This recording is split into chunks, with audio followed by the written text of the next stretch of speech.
Welcome to the TŌV Podcast. My name's Levi Hazen. I have the privilege of coming to you today from Life in Messiah headquarters, where I am with my good friend and colleague in ministry, Jim Melnick. Of course, Jim has been with us multiple times on the TŌV Podcast. We've really enjoyed his insights about Russia and Ukraine and so forth, and I'm so excited to dive into today's topic, which for me is really a brand new topic, and that is about a Jewish man named Oppenheimer. Jim, welcome back to the TŌV Podcast. Thanks, Levi. Great to be back again. I must confess my ignorance here on this gentleman named Robert Oppenheimer that you actually brought to my attention, but as it happens, really the world's attention, or at least the Western world's attention, is on Oppenheimer right now because of a film that is about to come out later in July of 2023 on this figure of Oppenheimer. So the film's producer, Christopher Nolan, he stated the following, quote, "Like it or not, J. Robert Oppenheimer is the most important person who ever lived. He made the world we live in for better or worse." End quote. How do you respond to that, Jim? I mean, that Christopher Nolan knows his stuff, you know. How do you respond to that? Is Robert Oppenheimer possibly one of the most influential people who's ever lived? Well, it's certainly shocking to read it in the sense for us as believers, because he clearly was not the most important person who ever lived. That was our Lord and Savior, Jesus Christ. You can look at a lot of other great men and women throughout history. I would not necessarily put Oppenheimer in the top, in that top rank, but he certainly was an extraordinary man and one who, changed the world forever. But it wasn't just him alone, actually, and that's part of what I want to get at through this, discussion today. The reason, and this is my fundamental thesis, is the main primary reason that we have the atomic bomb today is because of one man, and that was Adolf Hitler. Hitler's persecution of the Jews led into certainly the exodus of Jewish scientists from Europe, the greatest minds in Europe. And most of them, and many of them went to England first, but then ended up here in the United States. And once the decision was made that the United States was going to pursue the possibility of exploring how to create a nuclear bomb, if that were possible, these incredibly gifted Jewish minds, which included one after another, were ended up getting Nobel Prizes in physics. I mean, so many of them, were unique individuals.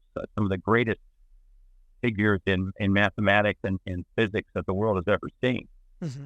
And what Oppenheimer's genius was, I mean, he was certainly a genius on the same level of all of them. But he was able to bring them all together and say, okay, we got to solve this because because the Nazis are going to do it, and we have to be able to beat them to the punch because this will determine the outcome of the war and the future of the world. Mm-hmm. I don't know how many of your listeners and viewers have seen there's a TV series a few years ago. It's a really long one. I haven't even finished it myself, but it's called The Man in the High Castle. And it's the story, it's a TV series that shows what the United States might have been like had the Nazis and the Japanese won, that they would have divided the United States. They got the bomb first. And that's the story, because the Nazis did get the bomb first. Yeah. And, destroyed enough cities in the United States. The United States gave up, and, the world was a different place. And so that was the motivation of all of these incredible scientists who worked together under Oppenheimer's genius and administration. And, as they look back, I mean, he was a unique figure in history who was able to pull this all together. There were other possibilities along the way that never came together. For example, in Britain, the Brits were way ahead in some ways to begin with, and they were more committed at first, but they never had an Oppenheimer that was able to pull it all together and to make it work. And there are many other factors. This is a very complex and incredible story, but Yeah. that's part of it. Okay. Fascinating. Can you tell us about the Hungarian conspiracy, and really how was the Hungarian conspiracy connected to the development of the atomic bomb? Yeah, that's a really interesting story. Now, when I first started reading about this, there's a famous letter from Albert Einstein, to President Roosevelt. In fact, it's considered one of the most famous letters, in world history, where he urges Roosevelt to begin development of an atomic bomb, or that there was this great threat, he said, from that Nazis would develop one, and we needed to start a program. We, the United States, so the Allies, needed to start a program to be prepared in the event, because the Nazis could be developing one. Einstein is given the credit for that, but it really wasn't Einstein's motivation or initiative at first. In fact, Einstein at first didn't think it could be done. In fact, he was skeptical that a bomb could be made. Mm. But there were these three Hungarians, and they're all Jewish: Leo Szilard, Edward Teller, and Eugene Wigner. And they got together with Einstein and said, "Look, here's the situation. Here's how it could be done." And I think Einstein was just sort of taken aback and realized they finally, they convinced him, "Look, you're the guy. I mean, you're the guy with the world fame, and we need you to write. We'll write the letter for you, or we'll compose it. We'll set it all up. Are you willing to sign it?" And Einstein was. And he was fine with it once it was all explained to him. But it was these three men behind it, really, that got the ball rolling. And so that letter was sent to Einstein. Sent to President Roosevelt. There's an interesting story. There's another Jewish guy who was one of his advisors, and he was an economic advisor to Roosevelt, and he was carrying Einstein's letter to the president because they wanted to make sure it was personally delivered. And Sachs tried to speak to the president one day, and I think Roosevelt was tired. He said, let's tomorrow have a breakfast or something. And he just wasn't connecting. And so the story is Sachs went back and said, "How am I going to explain this to the president? I got to get through to him." And anyway, so after a good night's sleep, he comes back the next day. They have breakfast. He comes at it from a different angle. And Roosevelt says, "So what you're telling me is the Nazis could blow us up or something." And he says, "Yes, Mr. President," whatever. And anyway, so he gets it. Roosevelt gets it, and he thanks Einstein, and But the thing is, I thought that started the Manhattan Project. I thought that was sort of the lightning rod for starting the Manhattan Project, and that wasn't the case at all.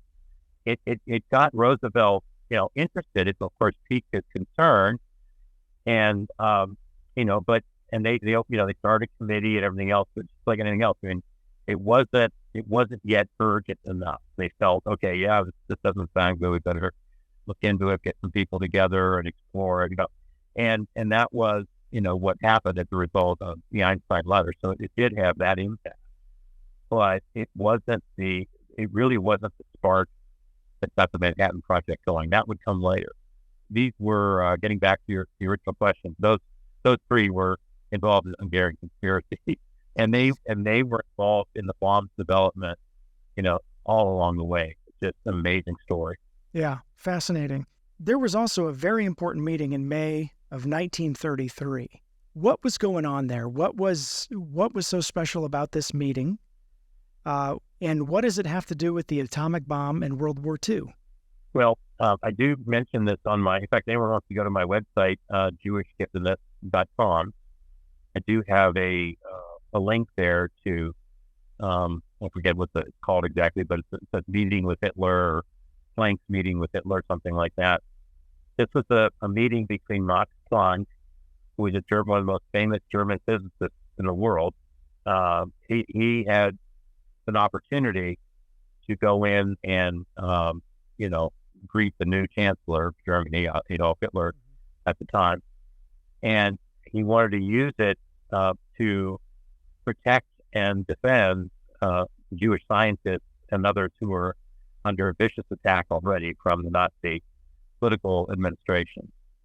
So, this is very early in Hitler's reign, of cruelty. It had only sort of just gotten underway.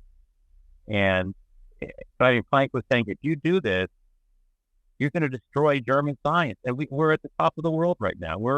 We have the, and Hitler reportedly said, doesn't matter. We will destroy science if that's what, we'll build it back. Basically, this was the Nazi view.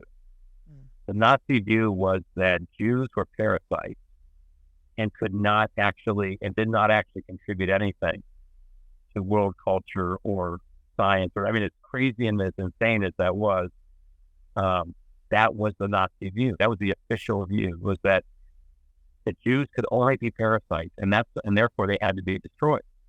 That they could not come up with original.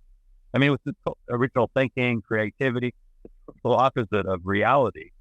And so Hitler's view was that, hey, anything these Jewish parasites can be doing, which is what he felt they were, our German scientists can, once we get the Jews out, we can train up our German scientists to take their places and to exceed what the Jews were doing, and or whatever, in his twisted demonic mindset. And that was it. He destroyed German science at that point, at least physics. And what I say why this is such an important meeting was that because if Hitler had been more of a pragmatist, if he'd have said to Planck, well, you're right, let's let these Jews stick around for now, and we'll use them to do the things we want to be done. And, he could have forced them to be under pain of death or threats to their relatives, forced them to do things on behalf of the German state. That might have won the war and changed the world, forever. And then he still would have had the Holocaust. But at the same time, that was not something he was willing to do. Fascinating.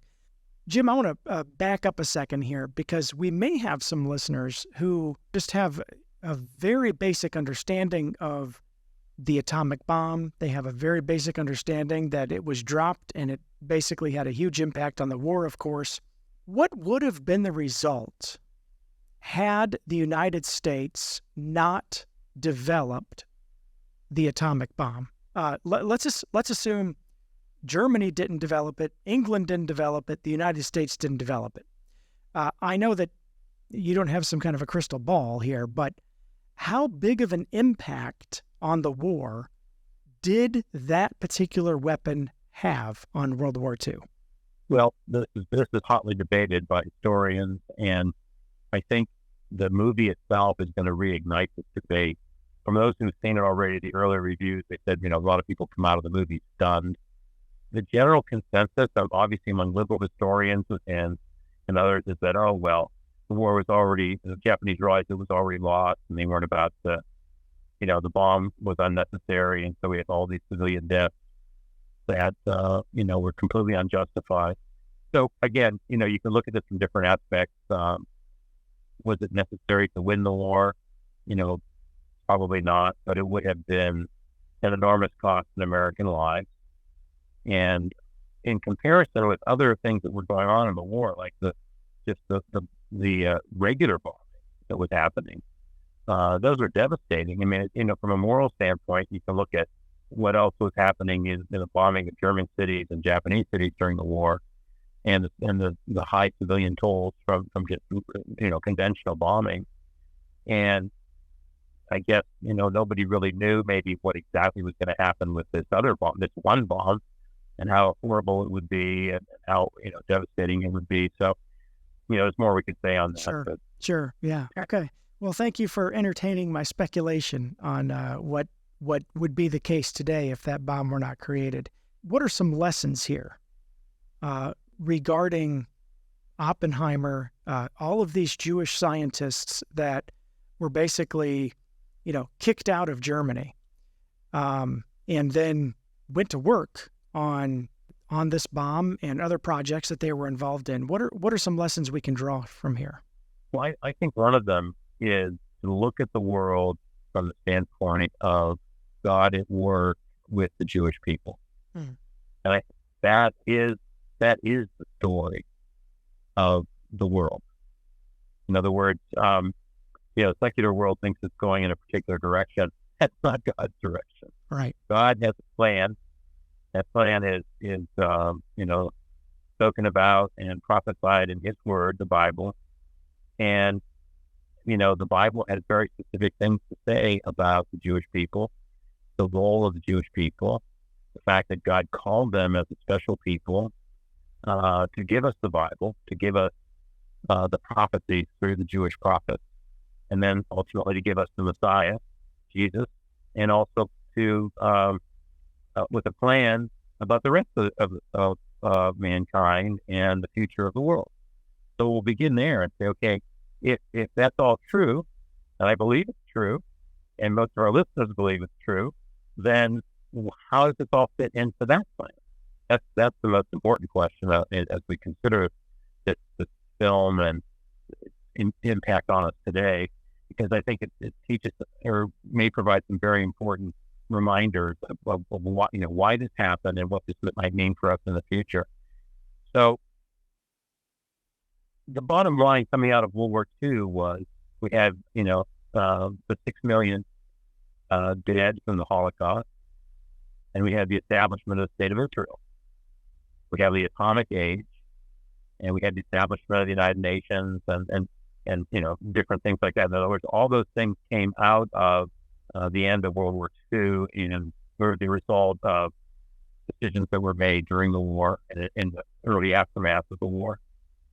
And so we live with all of that today. The question would be, especially with respect to the Holocaust, I think the Holocaust, continues to drive and sort of define so much of the worldview of American Jewry today. And it's also part of, the wounds are very, very deep. And I think we're actually part of the division in American society today as a result of a misunderstanding of what Christianity is, how it all fits into the Bible, and what God's plan is for the Jewish people and for mankind.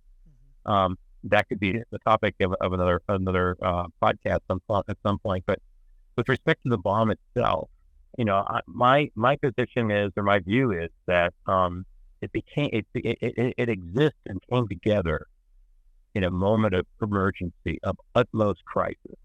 And I think, I think that's going to be brought out in the film. There's a time where they say, we have to do this, because the Nazis are doing it too, or could be doing it too, and we have to beat them. And so that sense of urgency drove all of this together. And my question would be, okay, well, what if the world had stood by the Jewish people in those early days, when they saw the kind of harassment and persecution that they were experiencing in Germany, and just denounced Hitler, or try to find ways to stand up for believers who were helping the Jewish people at the time. We have to stand against anti-Semitism and these kinds of hatreds early on, but standing for the truth, standing with the Jewish people, and standing for biblical principles early on. I think that's the lesson. And in this case, the world got a terrible lesson by not doing that. Yeah. And we live under the threat of atomic warfare to this day. And it goes back to that lesson. Again, not to upset or frighten anyone, but we're dealing with a terrible dictator in Russia today, Putin, and who's really out of control. And no one knows what he's going to do next. And we have the threat from Iran, of Israel, again, using a nuclear weapon. And so the world is still an unstable place, and very unstable, but we have a God who is the source of stability, and He is our only resting place. And we need to, look to Him for guidance, but to realize that, nothing that we do is going to, we can't do anything in our own flesh or in our own power, only as He gives us guidance. And if we serve the God of Israel, the one who never slumbers nor sleeps. That's right. And of the Jewish people and of his chosen one. Yeah, that's right, Jim. Well, I agree with that wholeheartedly, and I think listeners, viewers would do well to really take that in and chew on it for a while, especially if it's a new concept for them.